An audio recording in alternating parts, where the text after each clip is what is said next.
Hi, I'm Sucheta Kanjalal, and I'm an assistant professor of English and Writing. And at the moment, I'm in charge of the Scholar Symposium, where we bring scholars from other universities to talk about their upcoming projects, their interesting work, new books that they have written. Um, and today, before I introduce my speaker, I just wanted to thank you all for coming. Those of you who are honors, I have the QR code. I was told that you need to sign in at the end because of certain issues that we had last time. So please do come up to me and I'll leave the QR code here or, it'll be with me. So you're welcome to do so. I know those of you who have written your names, I just think it would be efficient with the code. So make sure you do that. Please have cookies, please have coffee, and we'll have a Q&A session at the end, and I hope you will participate. I'll bring a mic around for anybody who wants to speak. So I am very excited to introduce our speaker today. Nishant Upadhyay, they, them, is an assistant professor of ethnic studies at the University of Colorado Boulder. Their book manuscripts, Indians on Indian Lands, Intersections of Race, Caste, and Indigeneity, studies the formation of dominant caste Hindu Indian diasporas in North America and Indian diasporic complicities in intertwined processes of settler colonialism, racial capitalism, and Brahminical supremacy. I asked for permission to say this. This book is under contract with the University of Illinois Press, and I know the reviews have come back, so hopefully it'll be out next year. So we are very excited to have a first brush with this very awesome project. So Nishant's scholarship has been published in Cultural Studies, American Quarterly, Interventions, Journal of Critical and Ethnic Studies, Feminist Studies, WSQ, and other journals, anthologies, and online spaces. So again, I'm welcoming Nishant. Thank you to the English department, honors, Alicia Menzies, Daniel Wallenberg for helping us have this event. And yeah, we are very excited to have Nishant here and also with good weather from Colorado. Thank you so much. Colorado, so this is amazing here. Yeah. Thank you. Thank you everyone for being here. As Sucheta said, I'm Nishant. I use they, them pronouns. And we're talking about my book project that I've been working on for the last few years. And before I start my, did we lose this? I'll probably come back in a sec or two. Before I start talking, I want to begin with an acknowledgement that today we are on the Sememo Knoll, Tokobaka, Misuki, and Muskogo people's land, who are the traditional keepers of these lands and the waters that we know here. And as I say this, to acknowledge the traditional keepers of the lands, to talk about past and present processes of colonization that continue to happen on these lands. I'm visiting from the traditional territories of Ute, Cheyenne, and Arapaho peoples, where I live and work. And as an uninvited guest on these lands, as someone who is an immigrant to the United States, I feel it's my everyday obligation to remember whose land I'm on. I might be here through the processes of United States as a nation state, but these are lands which are stolen by United States. And so my academic scholarship, my political work has for the last many years tried to understand what does it mean to be an Indian on Indian lands, which is what this the book project is about. And so I take this this really seriously, to not just be performative about it, but to think about how anyone who's non-indigenous to these lands have come here over the last many centuries through different processes of migration, through enslavement, some people have come here through enslavement, others have come as settlers, as migrants, as refugees, as undocumented peoples. And so how do we understand this country, which is called a nation of immigrants, which is on indigenous lands, which is not a nation of immigrants, but a nation that has been stolen from indigenous peoples across what we understand as the United States, right? And so, I wanted to start with that acknowledgement. So that's also the premise of the book, to start thinking, to think about myself in these positions.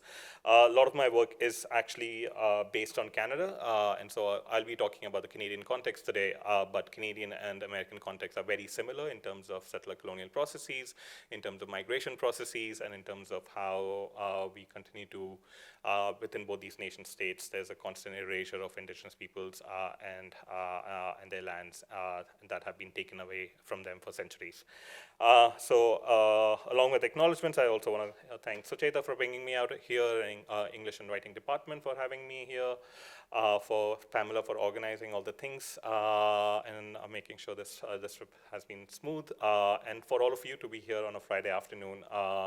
I'm amazed that you're here because it's so amazing outside. I also rather be outside, but I'm also excited to be here. But thank you that you're all here. As I said, this is from my book. So there's a lot of things which might be a little over the. If you're not familiar with the context, you might not grasp where I'm coming from and what I'm trying to argue and talk about. So if there are questions for clarifications for right now, I am happy to stop and explain things that you might not understand, but I'm also looking forward to question and answer at the end. But if there are things that I'm talking about and seems very alien and you've never heard those things before, please stop me and ask me to explain myself. So as Sucheta said, and I've been saying, so my book project is talking about Indian diasporic communities, especially people who have caste privileges, who have come and settled in what we understand in Canada and the United States, to understand how these diasporic communities are formed in relationship to settler colonialism, racial capitalism, heteropatriarchy, caste violences, Hindu nationalism, and anti-blackness. And so these are different structures of oppression and power to think about. Oh, I was going to start my timer. Can you tell me when at the 40-minute mark, maybe? Yeah. So what does it mean for communities to be here in relationship to these processes? So as I said, my work is on primarily has been on Canada, where I've looked in Western Canadian provinces like British Columbia and Alberta, where I did a lot of ethnographic work, field work, talking to Indian communities who've come here in different points of time. So in British Columbia, which is here, on the just north of Washington, state of Washington, a lot of Indian migrants came in the 70s, 80s, and 90s, who primarily came as working class folks, came from Punjabi and Sikh communities, who were working in lumber industries, fishing industry, and farming industries. And then in Alberta, which is the state over, I've spoken to engineers who work in what we called oil sands or tar sands. So if you've heard anything about the pipelines that run across the US, a lot of the oil comes from Alberta. And I chose these sites to understand how resources are taken out of Indigenous people's land by Canadian state and the Canadian corporations and uses labor of racialized immigrant communities. And so what does it mean for racialized immigrants to be used as labor, as workers, and as professionals in these sites of extraction where Indigenous people are getting directly dispossessed, displaced, and often with the oil in Alberta, it has been at the forefront of a lot of climatic disasters and that Indigenous communities are facing at right there as this oil is continuing to be taken out of their lands. And so I did a lot of field work, interviews, and archival work in these communities, talking to people who have come here through the 70s till the last 10 years, thinking about their migration histories and also then how they understand being an immigrant within the Canadian settler state, and how do they engage with Indigenous communities. In addition to that, a part of the work has been on looking at short stories, and so it's an interdisciplinary, multi-sited, multi-method study that that started in my grad school career as a grad student and then has continued since then. So what I'll be talking about today specifically is about the short stories, where I'm trying to think about this concept that I'm calling colonial intimacies, where how do we understand sexual, romantic, and marital relations between Indigenous and non-Indigenous peoples. And so often we use the word interracial intimacies when we think about people with different racial and ethnicities coming together, but often when we use the word interracial, the mainstream imagination is a white and a non-white person. And so I'm trying to understand what does it mean for what we understand as BIPOC now, Black, Indigenous people of color, when folks who are racialized and colonized, when they form intimacies of different forms, how do we understand that in the context of a settler multicultural state like Canada and the US? So as I start talking about it, I wanted to show a quick clip from the show called Mohawk Girls, which is a show, Indigenous show based out of Canada, which was aired between 2014 and 2016 on Aboriginal People's TV network. And then season 5th dropped on Peacock last year, or at this point, 2021. The show is called Indigenous Version of Sex and City. It's a story about 4 Mohawk best friends who are in their late 20s, who are navigating relationships, sex, dating lives as Indigenous women. And so in this scene, we see a Mohawk woman, Bailey, who's out on a date with an Indian man, Rashid, and they go to an Indian restaurant and having a conversation. In the previous episode, they had just met at a speed dating event, and then they go out in the state.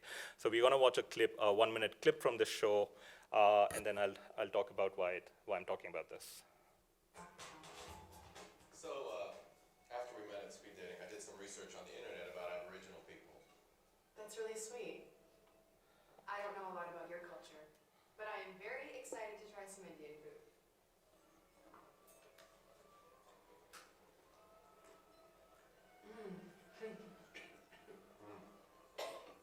Spicy. Oh yeah? I ordered the mild versions for you. So I was reading about all the problems you guys are having on your reserves. Well, when the world keeps telling you that you're less than, people start to believe it. A lot of my people have given up and lost hope. Why don't you just leave? Because it's our home. Plus, it's not that simple. Okay, but clearly you need to find some kind of solution. I mean, all I see are Aboriginal people in the streets. I need a glass of wine. Oh, you think you should? Should what? Isn't that part of the problem? The internet said you guys are predisposed to alcoholism.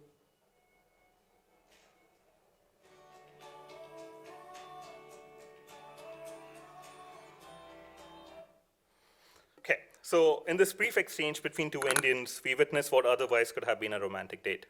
Instead, we see an encounter which follows a settler state script, a script where the roles for 2 strangers, 2 different Indians, are predetermined through settler multicultural logics.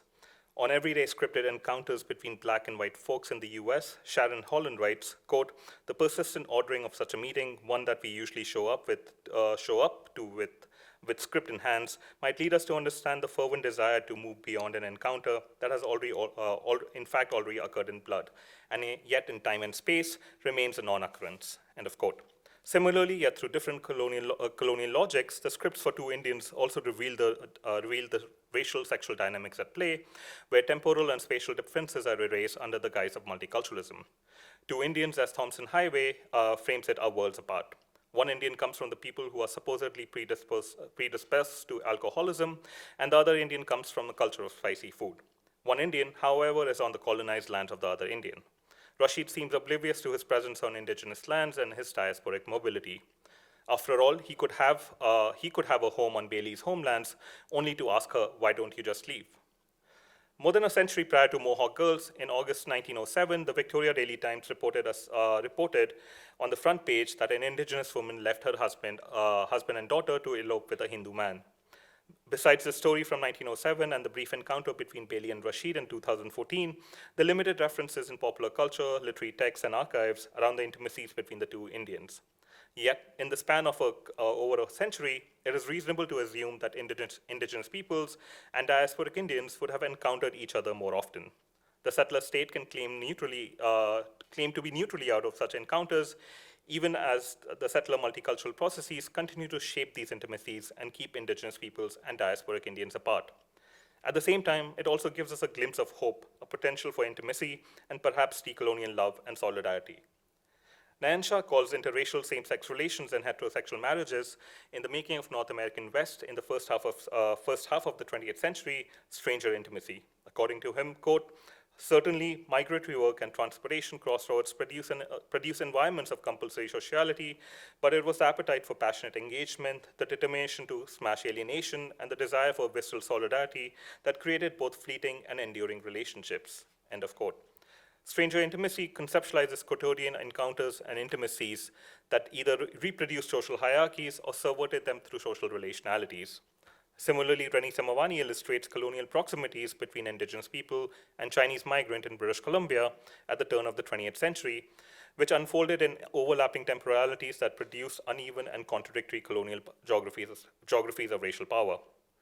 Understanding such proximities, Mavani argues, can bring into light different racial technologies and regulations used by settler states. Drawing upon Mavani and Shah, I call intimacies between differently racialized and colonized peoples colonial intimacies to foreground settler colonial processes. I understand colonial intimacies as a product of colonial processes that enables intimacies, proximities, and encounters between indigenous, black, and other racialized people in settler colonial states. After all, colonial regulations like the Indian Act in Canada, which I'm going to talk about briefly about a little later, blood quantum mechanics and logics that continue to guide who is indigenous or who's not indigenous across indigenous communities in the US and Canada, anti-miscegenation laws in the US, and restrictions on Asian migrant women, both in Canada and US, profoundly denied intimacies between differently racialized and colonized peoples. These intimacies take multiple forms across all genders and sexualities, which may manifest as acts of subversion or complicity, spaces of love or violence, of permeance or transience, of capitalist reproduction or anti-colonial solidarity. I do not call these intimacies interracial, as the term is often used to describe intimacies between white and non-white peoples. In popular imaginations, Kumiko Nemoto notes how the term interraciality reduces racial violence and reproduces, quote, man-whitehood and womanhood as dominant, end of quote. Similarly, the term multiracial operates within racial and colonial logics. Within the context of Hawaii, Kanaka Maoli scholar J. Kehulani Koanui shows that notions of mixed race and multiraciality are used as a project of disappearance for Native peoples, which seeks to stabilize whiteness and erase indigeneity. Reproducing North American sexual exceptionalism as free of racial sexual violence and celebrating future multiracial identities of the settler subjects, Quinn Nu Lee argues that these discourses imitate, quote, earlier strategies to integrate indigenous people into the settler state in order to take their lands, end of quote.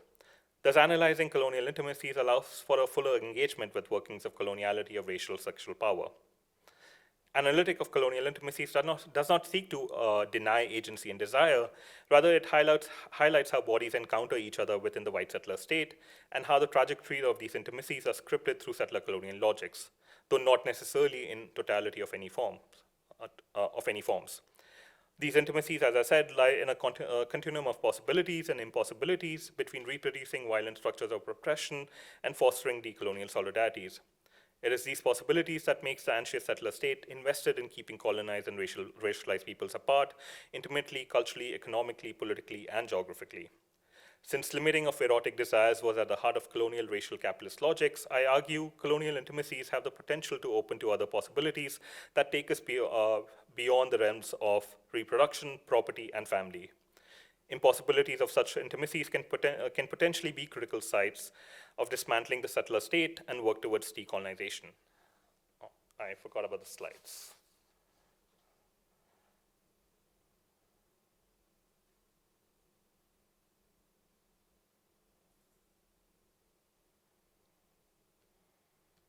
There's not a whole lot on the slides, but I just had some images that I thought would be helpful to guide us.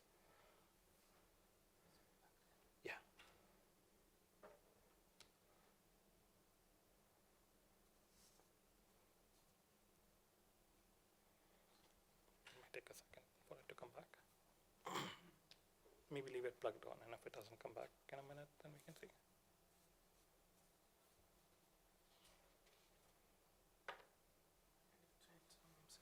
Something like that.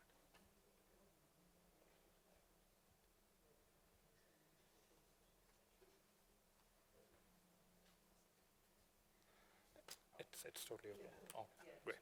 Okay. Cool. Thank you. So in today's talk, I theorize colonial intimacies between the two Indians by drawing upon Cree writer Thomas Highway's short story, The Lover's Snake, and Punjabi writer Sadhu Binning's short story, Eyes in the Dark. Both stories set in British Columbia in 1980s explore intimacies between the two Indians, yet offer different viewpoints to understand colonial intimacies. Drawing on these stories in the subsequent sections, I theorize spaces for solidarity and decolonial love between the two Indians. So this is the first story I'm going to read is by Sadhu Binning, who's on the right. Sadhu Binning, writer, organizer, educator, has been pivotal to Punjabi and South Asian political, literary, and cultural organizing in Vancouver since the 1970s. Eyes in the Dark was published in an anthology, Fauji Banta Singh and Other Stories, in 2014. This anthology of translated collection of short stories written in Punjabi in 1980s and 1990s offers a critical lens to understand Punjabi migration to British Columbia in the late 20th century. Eyes in the Dark is a story about Parminder, or Peter, a Punjabi immigrant, and his past relationship with Sarah, a native woman from, quote, Prince Rupert or somewhere near there, which is northern British Columbia. We learn about this relation when Parminder visits his friend Piara's house. Piara has invited Parminder over for drinks to share Parminder's grief for his wife giving birth to a daughter earlier that day. As they start drinking, Piara informs Parminder that he is expecting his friend to come with a native woman. This woman, Piara tells Parminder, quote, looks like a Punjabi woman and even understands a little bit of Punjabi. She can cook our food, does all the work in the house. I heard she was married to a Punjabi when he got his immigration, and when he got his immigration status, he kicked her out. She had a 3 or 4-year-old son, and that bastard, excuse my French, didn't care about the boy either, end of quote. Sarah comes to Parminder's mind as he hears Piara talking about the native woman. Later, when the friend brings the native woman over along with her son, Parminder finds the boy's eyes to be familiar. He can only catch a glimpse of the woman sitting on the couch as she's drunk and covering her face. Triggered by recognizing Sarah, Parminder leaves the house. Parminder had moved to Canada in 1973 on a visitor visa. Looking to get permanent status in Canada and companionship, Parminder soon learned, quote, native women were more accepting of Punjabi men than white women were, end of quote. Shy about talking to women, he gains confidence in talking to native women when they're intoxicated. He starts courting his neighbor's niece, Sarah. At first, Sarah is hesitant in getting involved with Parminder, but agrees soon after. After marriage, they move into a small basement apartment, and the story continues to tell us, quote, he taught Sarah some Punjabi dishes to cook. In many ways, she was like a typical Punjabi girl. She did not drink or smoke and never went outside the house by herself. She kept the little place clean, cooked for Parminder, washed his clothes, and more than anything else, she loved him. After a while, Parminder started to offer her liquor, which she refused at first, but then began to have a drink or two with him, end of quote. After acquiring Canadian citizenship, he seeks a legal divorce from Sarah. We learn that introducing Sarah to alcohol was Parminder's calculated plan. Parminder begins accusing her of being no different than the rest of the Indian W word, with a racially scripted message of presumed alcoholism and promiscuity endemic to native women, not different from the charges that Rashid made to Bailey in the clip that I showed. As Parminder becomes more abusive, Sarah takes up drinking and becomes quieter. When Sarah reveals that she's pregnant, Parminder again accuses her of sleeping around, and one final day he gets her drunk and makes her sign the divorce papers. Soon after, he finds a job in a sawmill elsewhere, buys a house, and goes back to India to get married.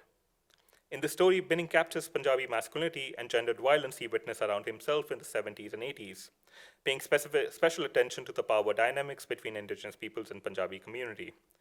In a conversation, he told me that several Punjabi men would seek out sexual, romantic, and marital relations with Indigenous women across British Columbia because of how South Asians and Indigenous peoples were similarly excluded from the white settler state and its racial, sexual, class economies. In my research, I heard traces of such intimacies and violences only through him and his brother, Paul Binning. I was met with silences and often disbelief when I asked about such intimacies to other South Asian respondents. Media exposes of marriage of convenience for immigration in the 70s and 90s only reported cases between Punjabi men and white women, even though so many such marriages were between Punjabi men and native women. According to Binning, these erasures are intentional on part of the Punjabi community. He told me in a conversation, quote, one of the problems that was that the majority of the people who came here in the 60s were not educated. They didn't know English, and that was a big problem. If they were looking for women, they needed to at least be able to talk to them. In late 60s and 70s, there are some jokes about this, like this one from Kamloops. This guy who worked in a sawmill used to go to the beer parlor on weekends, and he would say after having a few beers to a native woman, you and me $5, okay? And that's how many of our people would talk, and she will know what he's talking about. Paul Binning, Sadhu's brother, similarly recounted relations between Punjabi men and native women. He added, quote, that happened a lot in big numbers. But that was more or less a business transaction. There was always money involved. These days, those days, not much, maybe $4,000 to $5,000 Canadian dollars. They all divorced as soon as they got immigration papers, and that was a common practice amongst Punjabi men. Why would they talk about that? That would make them racist themselves. Punjabi men are the poor guy who got beaten up and are the victim. Why would you want to admit that you made someone else a victim of racism too? End of quote. In both Paul and Sadhu's accounts, a significant economy of marriage and citizenship existed between Punjabis and indigenous people. This speaks to the material and racial exclusions of Indigenous and South Asian communities in Canada and illustrates how Punjabi men sought such relations as one of the only options available to them to get status in Canada. By doing so, they exerted whatever little power they had over Native women. These stories further highlight the cacophonies of various heteropatriarchal and material positionalities in the settler state. While Punjabi men could get Canadian citizenship through these marriages, Indian women and their descendants under the Indian Act lost their Indian status permanently till 1985. So the Indian Act that I have talked about briefly in the beginning, that's an act that the Canadian state passed in I want to say late 1800s, and that was a law that barred Indigenous women from marrying outside of their communities. And so if they married anyone outside of their communities, they would lose their Indigenous status, and so would their children. But Native men could marry anyone else, and the women they married could become Indigenous through that, and their children would remain Indigenous, right? And so this was an act that controlled Indigenous women's sexuality specifically to say that they cannot be to curtail the number of indigenous peoples, right? And so, it's estimated by different scholars that over a span of 100 and 125 years that this law existed, over 1 million indigenous people lost their status because of that, right? So it was a tool that was used by the state to directly target who can be indigenous and who cannot be indigenous in the Canadian state. And so as Parminder got Canadian citizenship, Sarah lost her indigenous status in the country. And so did the son, who also lost his indigenous status. For the settler society, Native children born out of colonial intimacies are as disposable as the Native women. While Asian children can claim citizenship in Canada and belonging to their communities, multiracial Indigenous children were often left out of these communities. Furthermore, these sexual racial cacophonies often resulted in fights between Punjabi men and Native women. These tensions in popular media were often framed in terms of the economy, as men were fighting over stealing jobs that media reports for years and years kept saying that these men are fighting because there's no job. There are no jobs for them. However, procedures of racism were and continue to be more intersectional. As much as these conflicts were about racism, xenophobia, and economic precarity, they were also about existing racial sexual tensions. Many respondents mentioned how Punjabi men were known to stare creepily at Indigenous and white women in public spaces. Binning added, quote, "A lot of these Indo-Canadians were young men, and they would abuse Native women. And that is something that should not be hidden from the history. It's not that they were pissed off because we were taking away their jobs, we were also abusing their women," end of quote. These colonial intimacies were central to relations between Punjabis and Indigenous peoples, but remain invisible. Binning's story is one of the very few traces available from that time.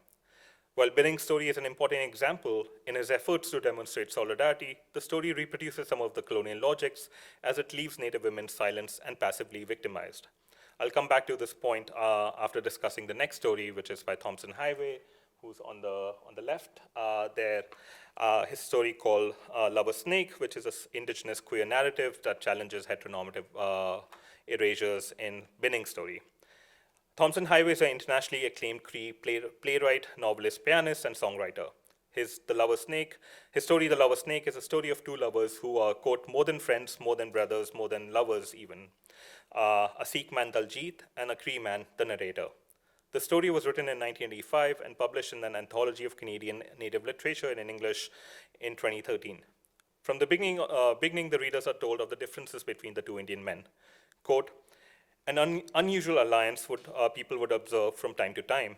And between us, Daljit and me, we would agree that the friendship was an unusual friendship. I mean, there he was very much an Indian, and here I was also very much an Indian. Only we were such totally different kinds of Indians, worlds apart. So different, it was laughable. And we did laugh too. Northern Cree hunter ambles down the slope of Robson Street beside North Indian Maharaja, an odd pair to be sure," end of quote. The story is filled with scripted stereotypes of Indians from India, Maharajas, turbans, elephants, parades, royal weddings, saris, gold diamonds, and cobras. Similarly, we learn about indigenous people and their lands with tropes such as the moccasins and the bells with the most fanciful patterns. Highway employs these descriptors to mark the differences between the two Indians. Unlike Sarah, the native woman in Binning's story, who's like a typical Punjabi woman, in Highway's story, we are told repeatedly that the two Indians come from worlds apart. For Highway, the impulse is not to equate the differing experiences of colonization and racialization into one, but rather the cultural descriptors, albeit orientalized, work to keep differences central to understand colonial intimacies. We learn in the story that the two men are no longer together. Quote, many, many years later, Daljit and I ceased to be friends. Something happened, end of quote. As readers, we are never directly told what happened. Instead, we know through the narration that something took place between the two men. Perhaps political and personal differences resulted in two Indians' breakup. We know Daljit and the protagonist were more than friends, brothers, and lovers in their early days. Were the lovers political comrades and allies as well? It's not. We get hints of that, but we don't really know. As grown men in their 30s, Daljit is an academic in Vancouver and teaches some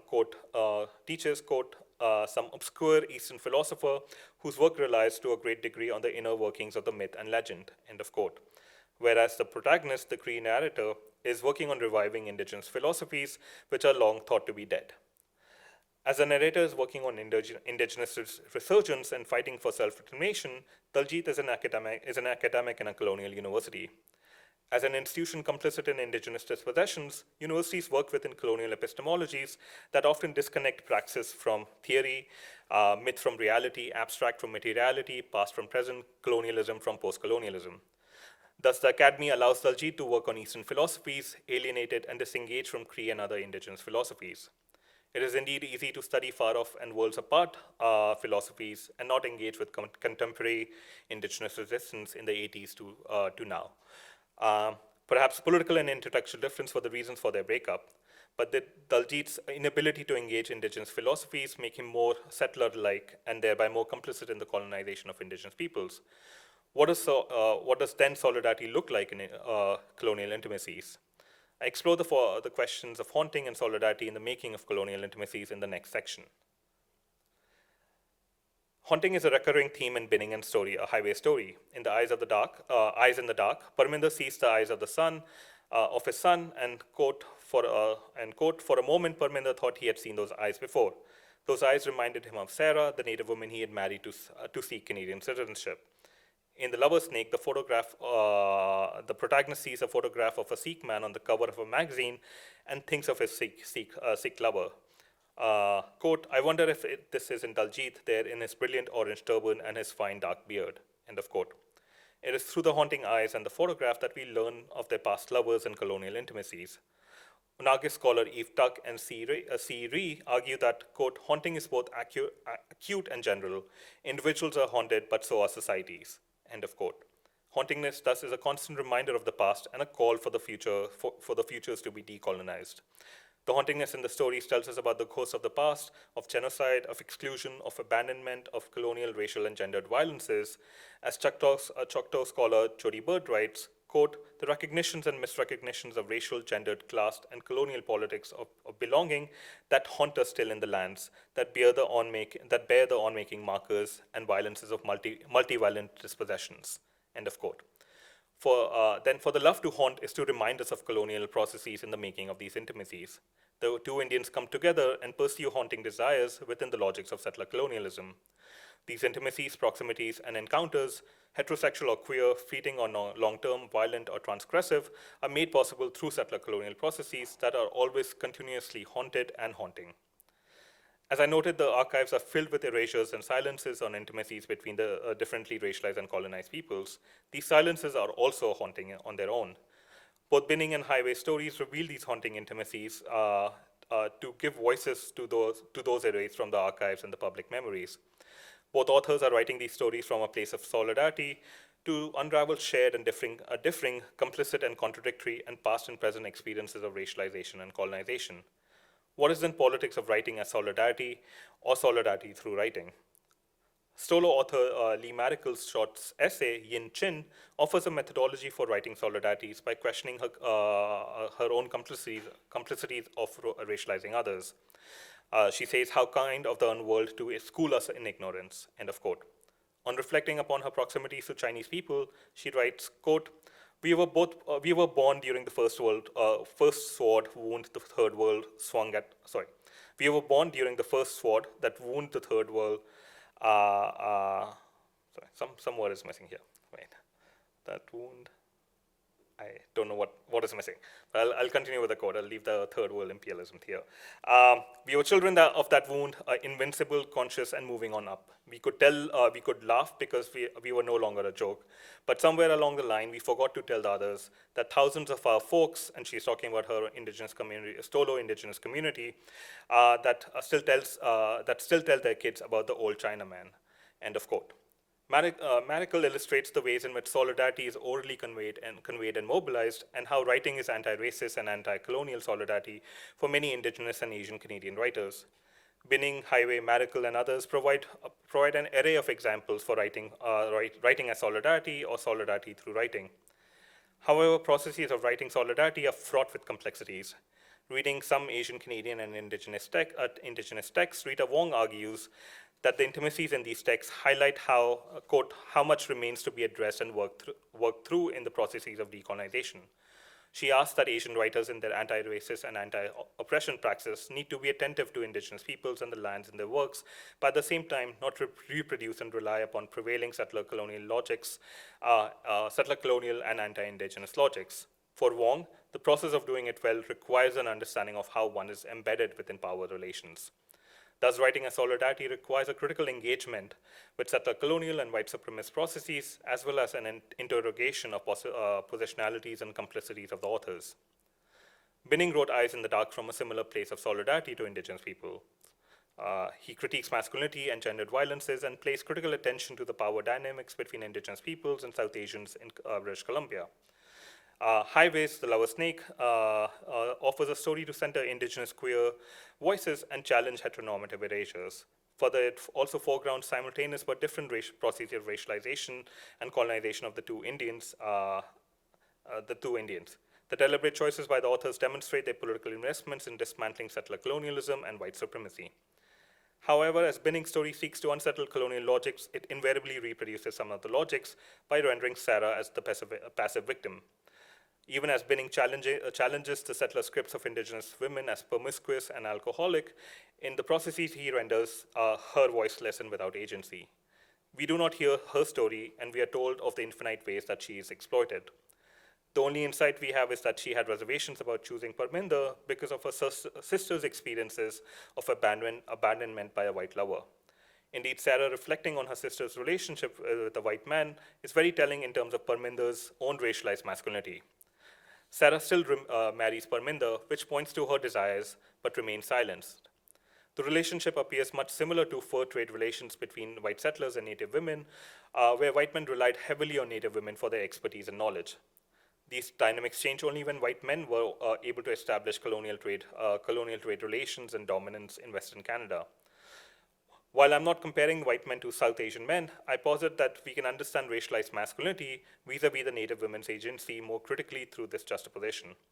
As I noted above, before 1985, Indigenous women and their children lost their Indigenous status if they married non-Indigenous men. For Sarah and other women who are in such marriages, their willingness to exchange their indigenous status for love, intimacy, or money highlights their refusal of the settler state, drawing from Mohawk scholar Audra Simpson's work, and speaks to their agency. Sikh men and Indigenous women use Sikh Indigenous women to gain Canadian citizenship, as the latter were more grounded than the men who were rendered more foreign to Canada. Indigenous women had power in these dynamics, albeit highly uneven. For every Punjabi man who does not come forward with his story, there's at least one Indigenous woman whose story remains erased as well. However, it is not that she's not speaking. On the contrary, plenty of Native women have been speaking and resisting the settler state for centuries, but drawing upon Gayatri Spivak, who will listen to them.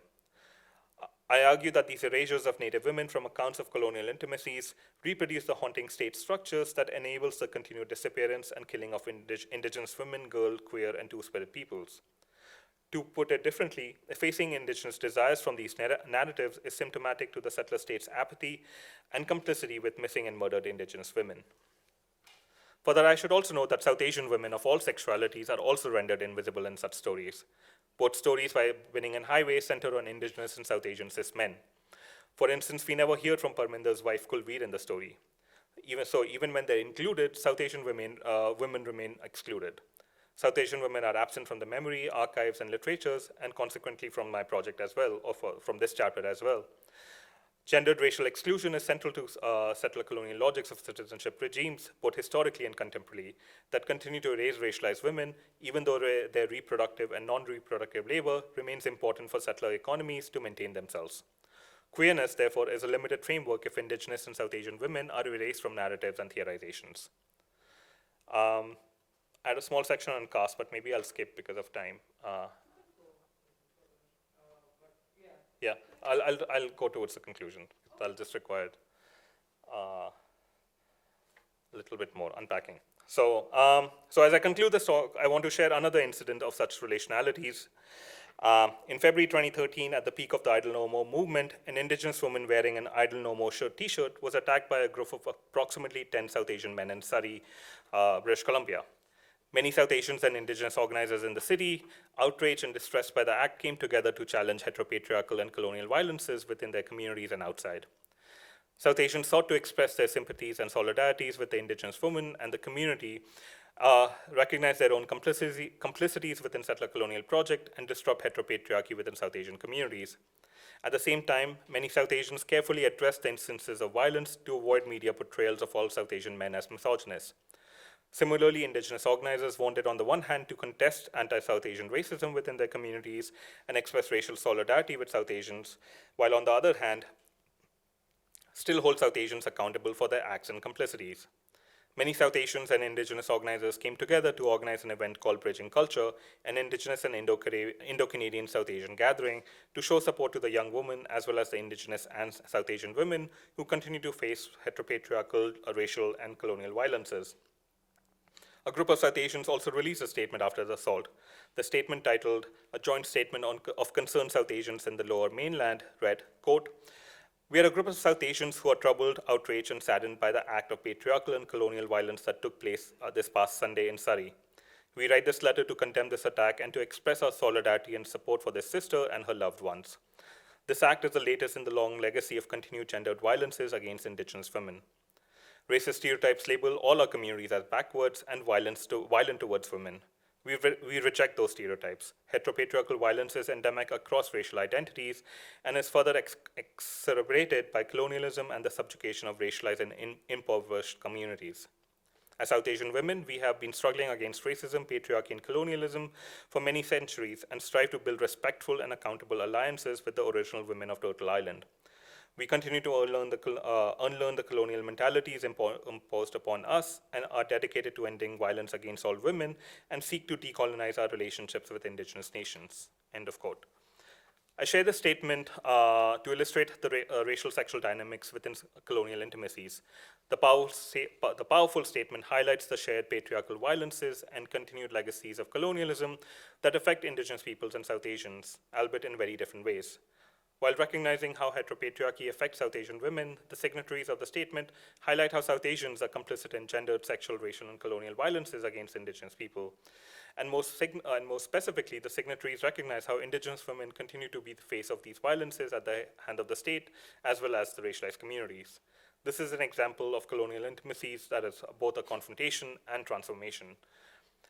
In this talk, I've conceptualized colonial intimacies through the varying traces of intimacies between Indigenous peoples and South Asians, from the 1907 elopement story to Bailey and Rashid's State on Mohawk Girls, to the stories of Binning and Highway, and finally to the attack on the Indigenous women in Surrey.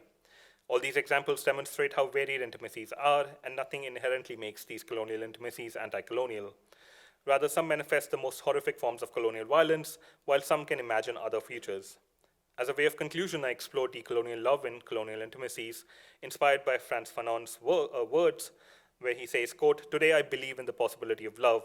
That is why I endeavor to trace its imperfections and its perversions," end of quote. Chela Sandoval calls decolonial love a technology for social transformation which is, quote, a shared practice of hermeneutics of love in the postmodern world. In contextualizing decolonial love, Mississauga Nishnabeg author Leanne Simpson says, quote, I was really interested in exploring what decolonizing love looked like. How did my ancestors love? What were their sexual and gender orientations? Their relationship orientations, their views on monogamy and family. How do they view romantic love and their sexuality, consent and agency? Because it seems to me that despite everything, we are here today, living as Indigenous people, because our ancestors had a tremendous capacity to love their families, friends, lovers, their land, their culture, and their community. That, in some ways, is our greatest resistance. Drawing on Simpson's questions, we can see Indigenous ways of living and loving and resistance. Olohone Costanoan and Elson Nation scholar Deborah Miranda argues that Indigenous queer women's desires are frightening to America. Cherokee writer Daniel Heath Justice asserts that every act of sexual orgasm has the potential to be an act of decolonization. Similarly, Black feminists have theorized the power of erotics. Audre Lorde famously has argued that the erotic has the power to change the world change within our world. Jackie Alexander talks about women's erotic autonomy, specifically Black women's erotic autonomy, which poses a threat to the ideology of nuclear heterosexual family and thereby the nation state. However, Cree Nation scholar Billy Ray Belcott urges us to pause at the impulse of equating sex and sovereignty. This caution from Belcott and others is a critical reminder of the impossibilities of decolonial love, intimacies, and solidarities. Then, is decolonial love, intimacy, and erotics possible between differently colonized and racialized people? Keeping all the critiques, apprehensions, and fears not on the side, but rather in the center, makes maybe islands of decolonial intimacies possible. Perhaps next time when Rashid meets Bailey, he will not make quick assumptions about her and her people. Perhaps Parminder will not abandon Sarah and their son, and perhaps Daljit would join his Cree lover towards indigenous resurgence. Perhaps we can imagine a world where Rashid, Parminder, and Daljit can be decolonial lovers and accomplices. The possibilities remain open. Thank you.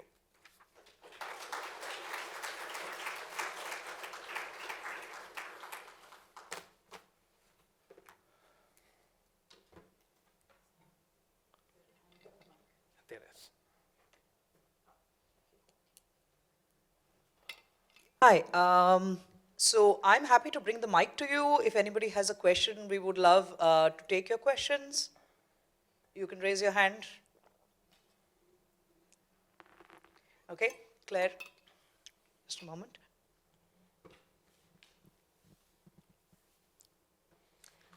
Thank you so much for this talk. I was interested in, and particularly in how you finished, and it seems like in these stories, it's the state institution of marriage that seems to be particularly creating the avenues through which much of this oppression is occurring. And in your summary of the lava snake, which I admit I certainly haven't read, you start by introducing the two men characters, and you say that they're friends, and they might be sexual friends, they might be romantic friends, but friendship is sort of what's the nub of their relationship, even if they grow apart and seem to have had some sort of fracture later on.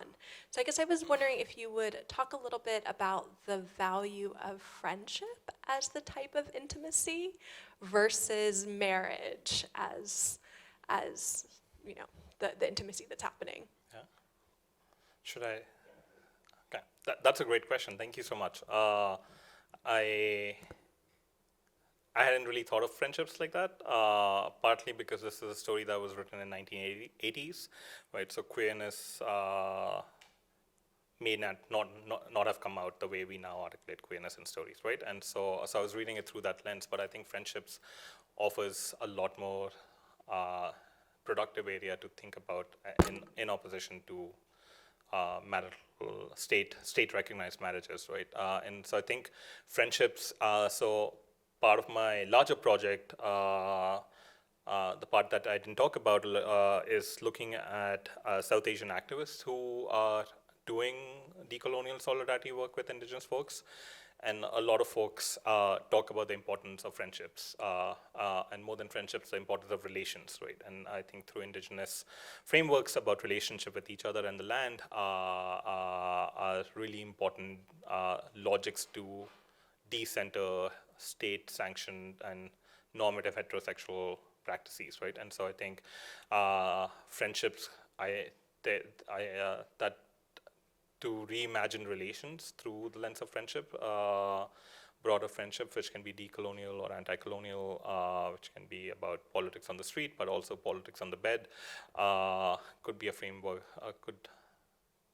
could be a way to think about it more. Yeah, I think that's a question that I'll have to keep thinking about. Yeah, I really like that question.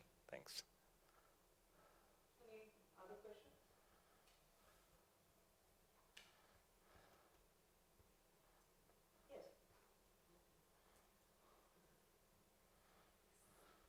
Thank you. I was thinking about the last part at the conclusion and thinking about the the letter and thinking about people saying that they were working on undoing their own coloniality. And I'm curious, especially kind of outside of the scope of what you talked about today, but within your larger project, how you see that happening, like how Native efforts at decolonization are actually transforming South Asian and other communities' way of thinking about coloniality. Yeah. I'll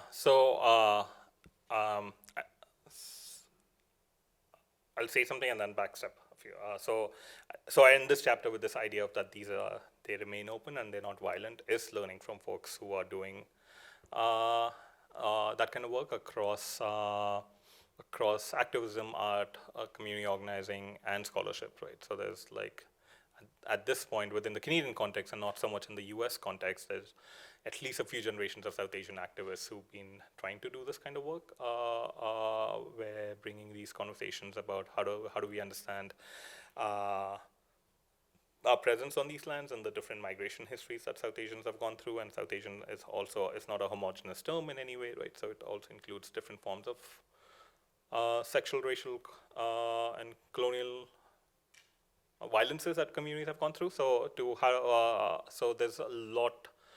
I see my scholarship in part of these in conversation with a lot of this work that is happening on the ground, where people are bringing this within their communities, not just within, say, urban activist spaces, but also taking it within their communities. And so I talked a little bit about Idle No More when this incident happened, which was at this point, I think it started in 2013, so 10 years ago. There was a nationwide outburst of solidarity where people started talking about settler colonialism in different languages. So there's records of it, conversations happening within Punjabi communities, in Tamil communities, in Tibetan communities, in other communities where people are taking the call for Idle No More and land back in their communities and asking for reparative justice, which the state is not invested in doing, right? And so how, as migrant communities, how can we be there, right? And so there are stories about Sikh gurudwaras across the country in Canada where they go into native communities and share meal and food. There's also been conversations about how can South Asians be involved in land back movements in Canada, and I don't think I've seen anything come out of that yet, but those conversations are happening in vernacular, in languages outside of English and outside of the scope of Canadian multicultural framework, right? There's a lot of art that has come out in the last 10, 15 years, which is talking about these relationalities and talking about how do we take these calls seriously, right? So similar to South Asians in solidarity with the Black Lives Movement, Black Lives Matter movement, there are ways where activists and artists and some scholars are trying to really engage and say, this is not just about the white supremacist state, right? This is also our communities, and as we are differently racialized and colonized, also complicit in settler colonialism, anti-blackness, and racial capitalism and whatnot, right? So there's so part of the work is also trying to highlight that work that's happened in the last 10 years by younger folks to challenge the normativities of the settler state, right? So there's also, like, in Canada, maybe it'll change, but when you become citizen, you have to take a pledge to the Queen. And so people have been challenging that and started pledging to Indigenous lands as they take the pledge to the Queen, right? So these very performative acts can also be very unsettling of the Canadian state logics, right?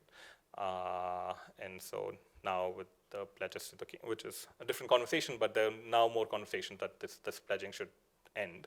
But still, as I said at the beginning, like my relationship to, I'm here because United States as a country exists and that I'm here to work, right? And so to reframe that question to say, I'm here because Indigenous people's land have been colonized, right? And so those kind of everyday lived practice, but also then material ways of thinking about what does it mean to be an accomplice in decolonization, right? Yeah. Any other questions? Actually, I have a question, Yeah. if I can ask. And thank you so much for this. And I think maybe I talk about some of these things in my classes. And I actually wanted to share a very, very short anecdote. And then I wanted to ask you a question because we are moving. Basically, your talk shows us that solidarities between multiple groups of marginalized people who are intersectionally marginalized are not very easy. And something that I remember, and this was a teachable moment for me, where I'll just name her, Erica Dawson, who is no longer working at the university, and she was one of the first tenured black women in our department. She and I were having this conversation, and you think that everybody is equally woke and everybody is equally marginalized, and I was like, oh, like we both came here, and our people came here, or I don't even know what I was saying, and she's like, no, that's not how it works. You decided to come here, right? And my people were brought here by force, right? That is not the same thing. And there's been a lot of interesting writing about the difference between like African immigrants and African American persons here. And like Adichie writes about it in Americana and all of that.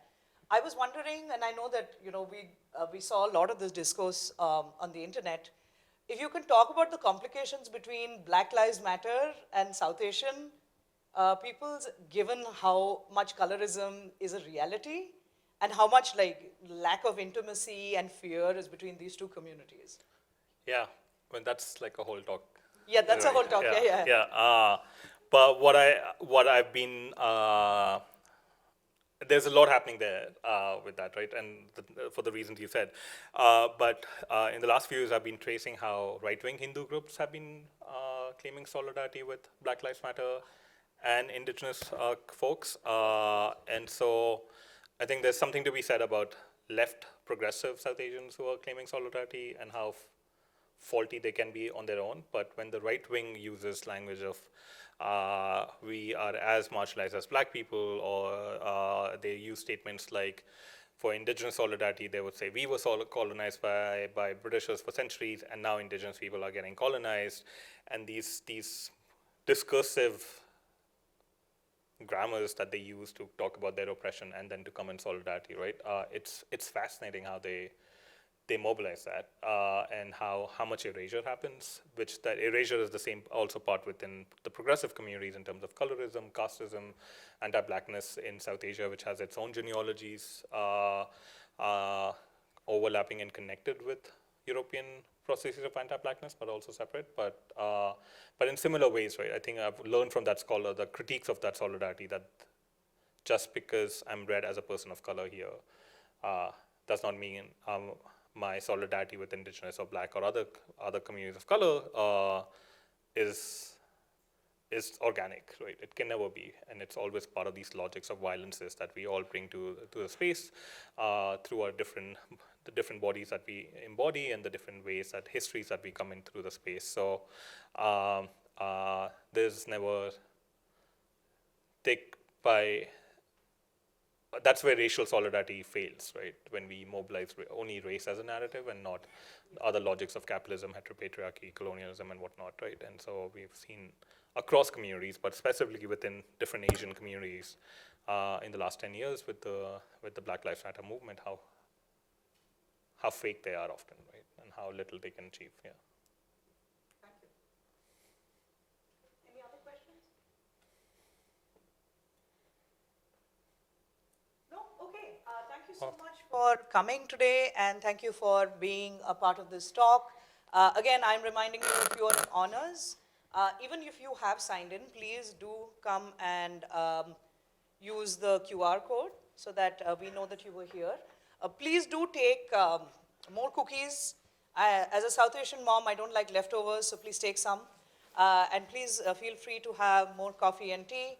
And yeah, we'll have another talk on April 7th about rape culture and what we can learn from literature about solving the problem of rape culture, and I'll be promoting that event as well. So yeah, let me know if you have any questions. Please email me. If you think of something to ask Dr. Upadhyay, please email me and I will share this with them. And thank you so much for coming. Thank you for being here on a Friday afternoon.